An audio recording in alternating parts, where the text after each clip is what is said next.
first vow we should ever make after we're saved is the vow to, Lord, I'm going to be what you want me to be.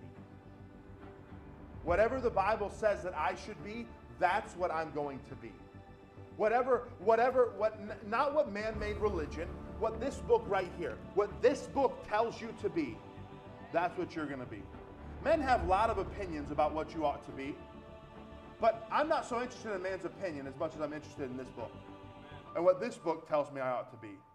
How this book tells me I ought to be a pastor, how I ought to be a father, how I ought to be a husband, how I ought to be a man. This book tells you how you ought to be a lady, how you ought to be a mother, how you ought to be a wife, how you ought to fulfill the roles that God has given you.